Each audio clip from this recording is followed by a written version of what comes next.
کیا آپ ورزش کر کر کے تھک چکے ہیں اور آپ کے پیٹ کی چربی بالکل ٹس سے مس نہیں ہو رہی؟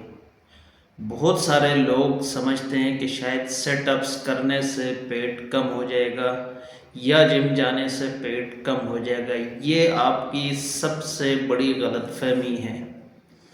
یاد رکھیں، جم سے جانے سے پیٹ کم نہیں ہوگا یا سیٹ اپ سے پیٹ کم نہیں ہوگا، بلکہ آج کی اس ویڈیو میں آپ کو بتاؤں گا کہ کیسے آپ اپنے ہارمونز اور خوراک میں تبدیلی کر کے آپ اپنے پیٹ کی چربی کو کم کر سکتے ہیں، ختم کر سکتے ہیں۔ یاد رکھیں، پیٹ کا نکلنا یا پیٹ کی چربی یا تون کا بڑھ جانا یہ نہ صرف انسان کی خوبصورتی کو کم کر دیتی ہے بلکہ اس سے کئی مسئلے مسائل جنم لیتے ہیں۔ تو آج کی ویڈیو اگر آپ لوگوں کو اچھی لگی ہو تو لائک کریں، شیئر کریں اور سبسکرائب ضرور کریں۔ سب سے پہلے بات کرتے ہیں کہ پیٹ کی چربی کے اقسام کون سے ہیں اور پیٹ کی چربی کیوں بڑھتی ہے، پیٹ کیوں نکلتا ہے۔ اگر ایسی بات کی جائے، اس کے بنیادی طور پہ دو ٹائپس ہوتی ہیں۔ ایک وہ چربی جو آپ کے سکن کے نیچے ہوتی ہے جس کو سب کیوٹینیس فیٹس کہا جاتا ہے۔ دوسری جو آپ پکڑنے پہ آپ کے ہاتھ میں آ جاتی ہے، یعنی آپ محسوس کر سکتے ہیں۔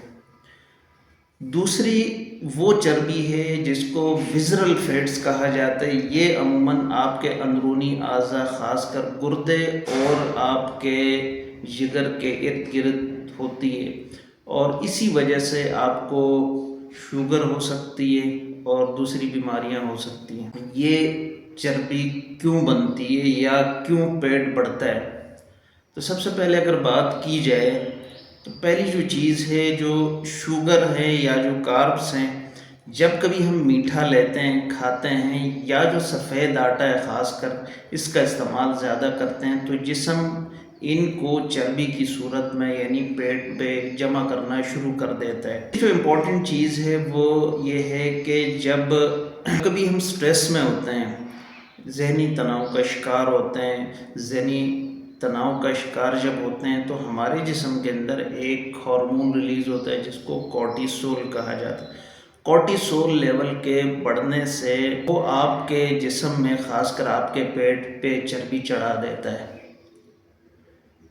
تیسری جو امپورٹنٹ چیز ہے، کبھی آپ کے جسم میں ایسی چیزیں لیتے ہیں جو کہ آپ کو انرجی نہیں دیتی بلکہ آپ کے اس میں صرف چربی کی مقدار بڑھا دیتے ہیں، ایسی خوراکیں کہ یہ وہ بنیادی چیزیں ہیں جس سے آپ کے پیٹ پہ چربی بڑھنا شروع ہو جاتی ہے۔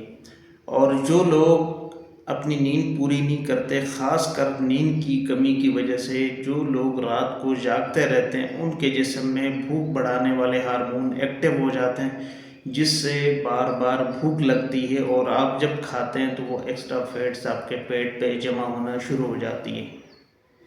یہ وہ وجوہات ہیں جو کہ اپنے روزمرہ کی زندگی میں اب میں بات کروں گا کہ اگر کسی کو اس ٹائپ کا مسئلہ ہو تو اس کو کیسے مینیج کریں۔ سب سے انڈے اور دالیں، کچی سبزیاں اور انڈے کا استعمال کریں تاکہ آپ کو زیادہ بھوک نہ لگے، آپ کی بھوک کم ہو جائے۔ پانی کا استعمال زیادہ کریں، اور اسی کے ساتھ ساتھ آپ سٹریس لیول کو کم کریں تاکہ آپ کے جسم میں جو کورٹیسول ہے اس کی مقدار نہ بڑھے۔ اس کے علاوہ آپ ہائی انٹینسٹی ٹریننگ لیں۔ ہائی انٹینسٹی ٹریننگ کا مطلب یہ ہے کہ آپ کا صرف روزانہ زیادہ پیدل چلنا، واک کرنا آپ کو اتنا فائدہ نہیں دے گا۔ 1 منٹ کے لیے 30 سیکنڈ کے لیے بھاگیں، پھر 1 منٹ کے لیے ریسٹ کریں۔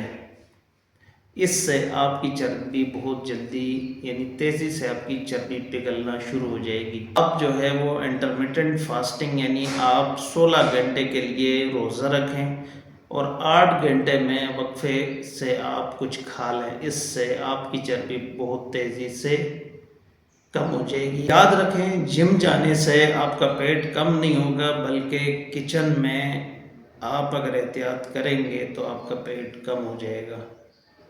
یاد رکھیں یہ نہ صرف انسان کی شخصیت کو متاثر کرتا ہے بلکہ ایک بیماری بھی ہے جو کہ آپ کو انڈائریکٹ وے میں دوسری بیماریوں کی طرف دھکیل سکتا ہے، اور اس سے آپ مختلف سائیکولوجیکل بیماریوں کا بھی شکار ہو سکتے ہیں۔ تو یاد رکھیں کہ یہ تمام تر ٹپس آپ کے لیے بہت امپورٹنٹ ہیں، اور آپ اگر اس کا استعمال کریں تو انشاءاللہ آپ اس بیماری سے باہر نکل سکتے ہیں۔ اگر ویڈیو آپ کو اچھی لگی ہے تو لائک کریں، شیئر کریں، سبسکرائب ضرور کریں۔ اگر آپ چاہتے ہیں کہ اس طرح کی اور ویڈیوز آپ لوگوں تک آتی رہیں تو کمنٹس میں ضرور بتائیں کہ کس ٹاپک پہ نیکسٹ ویڈیو ہونی چاہیے۔ اللہ حافظ۔